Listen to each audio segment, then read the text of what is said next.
I'm Nadia Casabella.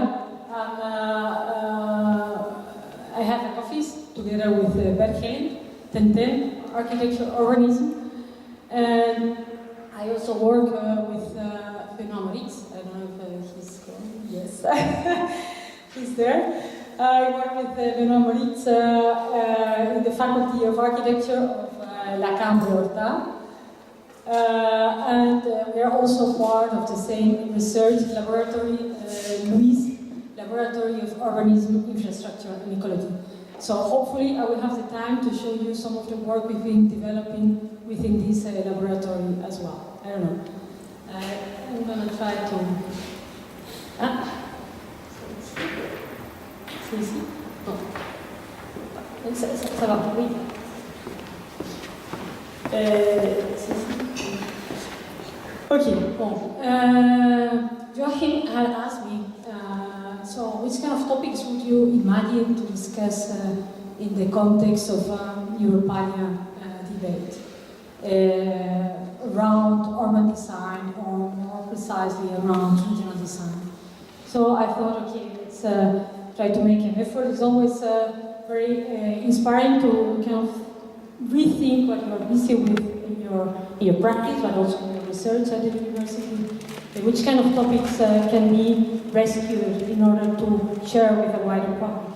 So here I selected some, and I'm happy to see that especially the first one is something that's kind of recurrently coming back in the discussion. It's about designing the collective, giving space instead of consuming it. The second topic, cutting through the territory, the section as a tool.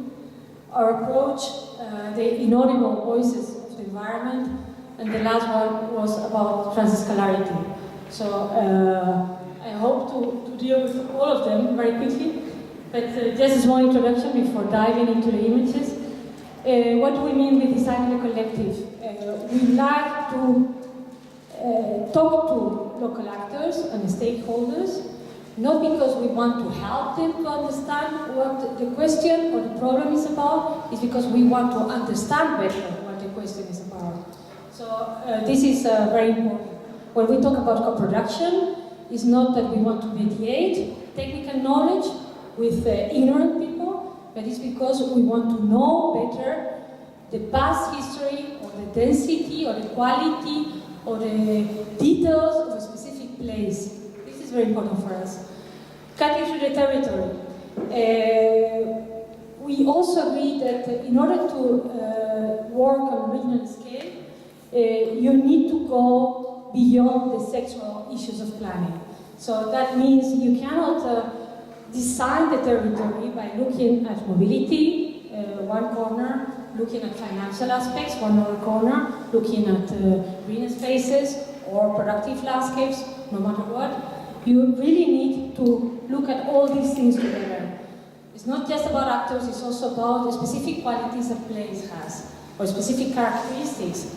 And we use very often the section as a tool to understand the interdependencies, not only among actors, but also among places or among sectors in a specific place. Our approach, the kind of the normative framework, what are we fascinated by? What is our kind of a specific angle of attack into the territory is the environment. The inaudible voices of the environment. We very much believe on an inclusive approach to planning, or to design, and of course, inclusive includes people, actors, whose cultural capital might not kind of make them capable of voicing their claims, but also the environment, also water, also energy, also the ecosystemic services environment can provide. And the last thing is transiscalarity. We are architects and we deal with a big scale, but we try to kind of move beyond the dialectic, the opposition between architecture and urbanism. We very much believe on moving continuously so that you can learn from the large territory, larger scale, by looking at the specific places, and the other way around. It's about design and occupation. It's not about the scale of this occupation. This is very important. So, here, I don't know what happens. I'm really... So here I had just brought some images of, yeah, no? So to go backwards? Is it here? Here. Okay, so I'm gonna pass by very quickly. If the computer backwards, yeah. But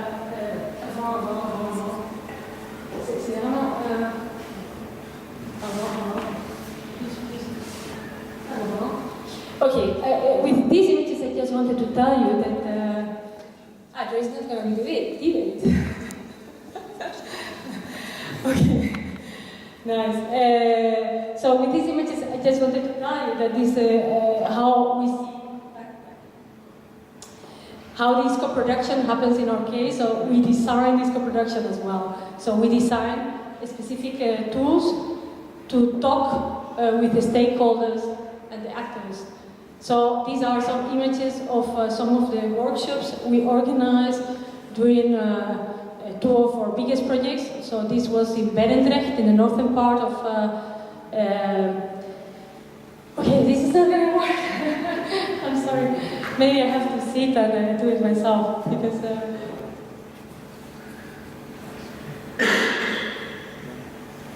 yes, thank you. Thank you so much. It's not working.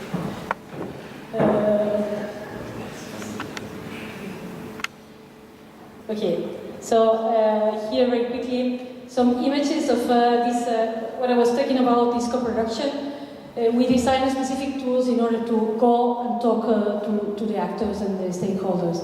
And these are just some impressions of some of the tools we've developed lately, including movies and I don't know what happens. It's I can move in alone. I cannot trap it. So this is some other images of a project we did in the northern part of Brussels. So here you have, and this is probably the only project I'm going to show today. This is kind of the biggest rail yard that is existing on the northern part of Brussels. I don't know if you see the Royal Palace here on the left-hand side. This is Schaerbeek forming. And then we were working on the northern part of Brussels, nearby Liverpool. I don't know. It's an automatic way. Okay, so I have to stop it. Otherwise, I just go on because it's impossible. So just let the images go past. But what we did for this northern part of Brussels was a study within the territorial development plan. That was the first initiative taken together by the Brussels and the Flemish government in order to kind of design the northern periphery, or to take measures about the northern periphery of Brussels together.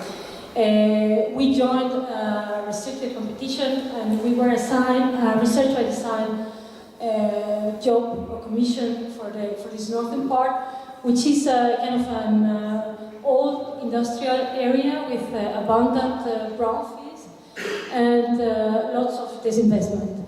And then our approach to this area was very much based around these inaudible voices of the environment.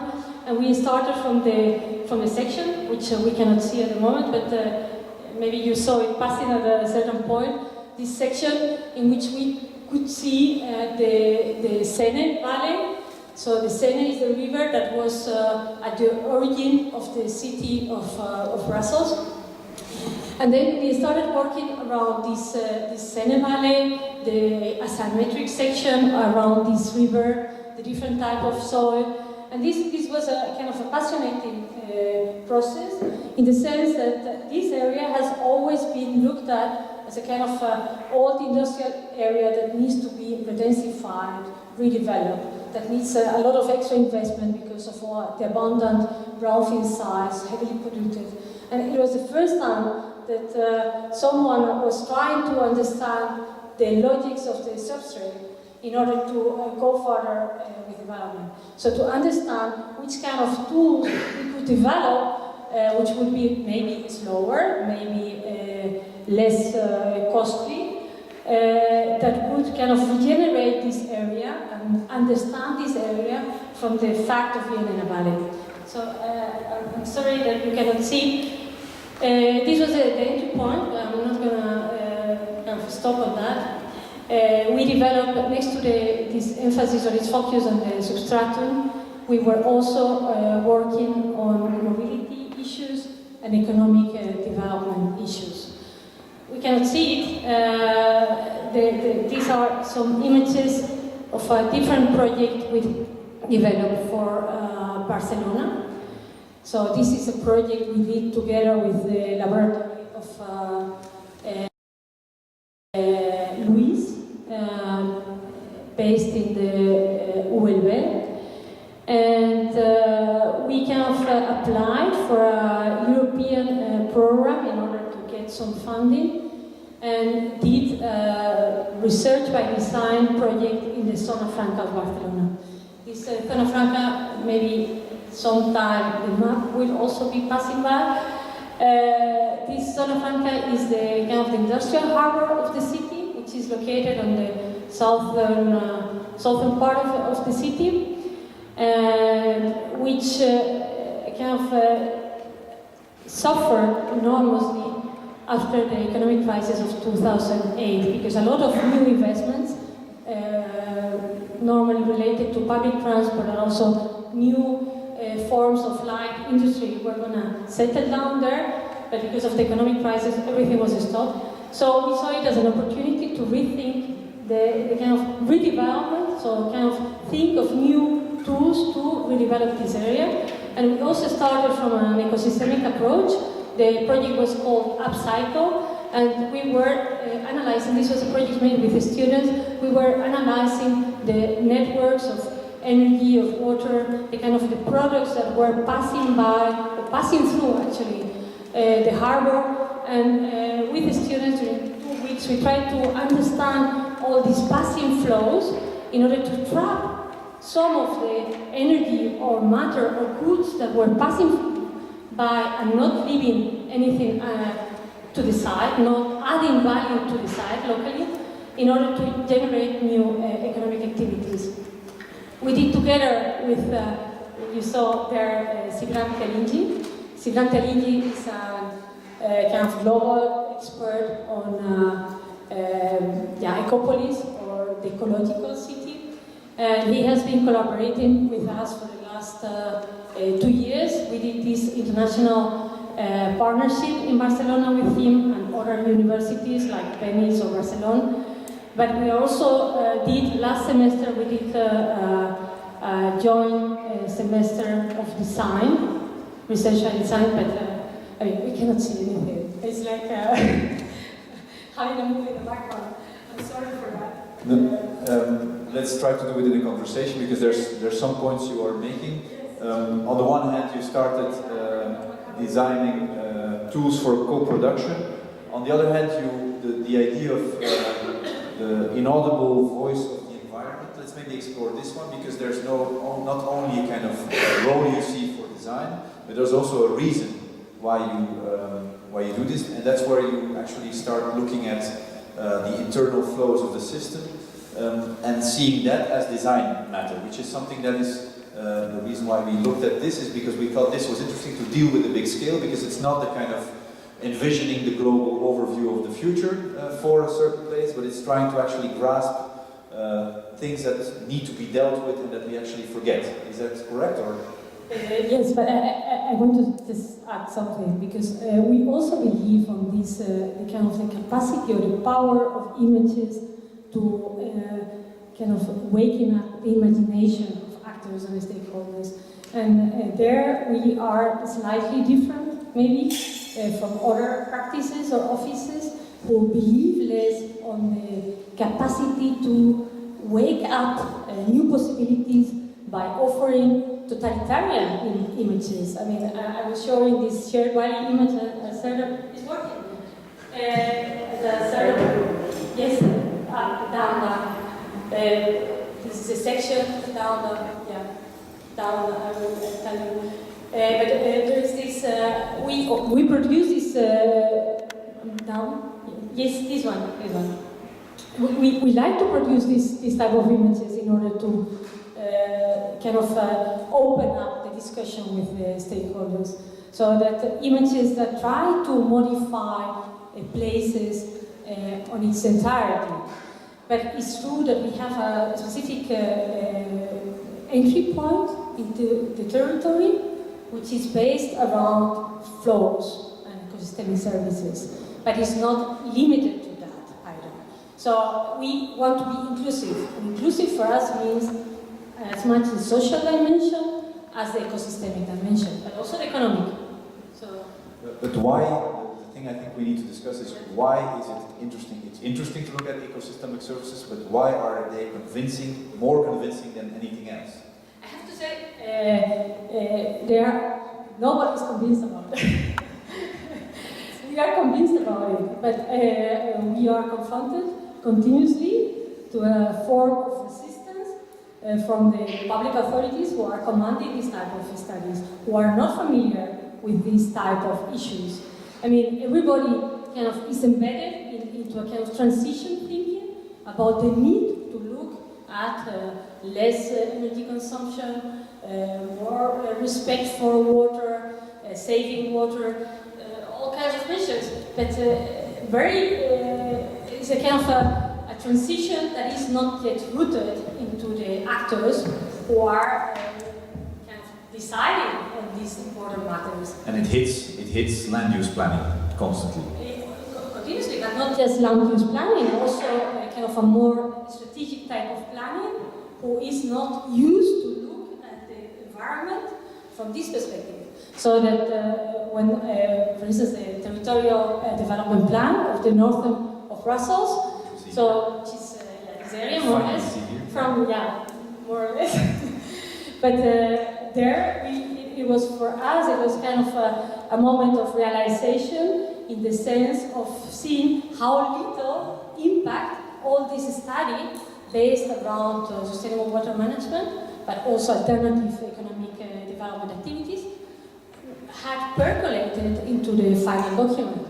So, I mean, I want to say everyone might think that this is very important, but the policy making, as it is happening at the moment, is not absorbing this type of... so it's an ongoing struggle, in fact, to reveal things that are crucial ingredients of an urban ecosystem, yes, and give them weight that they don't have in traditional conversations. Absolutely. Yeah. I bring this to ASO because to a certain extent this was also the work in the fantastic movie you didn't see, namely to bring back the water management of Istanbul.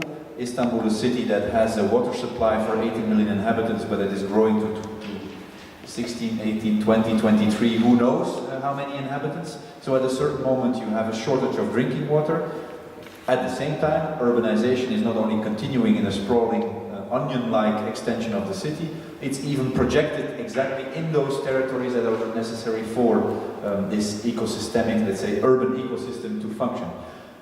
Does this not get any weight in the conversation, this ecosystem? Is it simply so easy to flip it out of the conversation or push it out of the conversation? Or when does this work, or does it work at a certain moment with agricultural ministries of water and so on, or not? It's fragmented. So it's the Environment and Urbanization Ministry, which actually Environment bit is another directorate who would have this information. So information never reaches to that level of the wholeness. So it's fragmented and technical knowledge. That's number one. Number two, it becomes for instance, environmental sustainability is now the domain of private sector-led regeneration projects. Like there's a bio-city project in north of Istanbul, which is very big, where they are sorting out their own sustainability. Very expensive. So when you do it, I think environmental projects, when they are done in limited locations, they are more expensive, and their sustainability in terms of time expectations are question mark. So you're actually saying looking at the urban ecosystem is also a kind of profitable thing to do, rather than also leaving every project solving its own ecosystem. Yes, that's right. At the moment it's fragmented from technical point of view and fragmented in terms of project development. Each private sector is trying to sort out and sell their projects as a sustainable project, ecological project, but that in the end is much more expensive and unfeasible. But these, you have a microphone? Yeah. So in the fight, in the struggle you are leading, but it's the same in a way with what Dieter presented, namely an attempt via design to explore new tools, not presenting a kind of new strategic vision for the whole, but actually trying to say there's actually very important things we need to bring in onto the project table, share it together and then work on it. In fact, what I find interesting is that the struggle is not a struggle that is not working in Istanbul and is working in Brussels. Your story is that it's also much rather off the table to a certain extent than on the table. What I would like to add, because I was kind of intrigued by something that was mentioned before about the commons and collective and what we find here in Brussels, but also in Flanders, because we work mostly in Flanders, for instance in Berendrecht, the northern part of Antwerp. We were confronted there to the absence of a public commitment.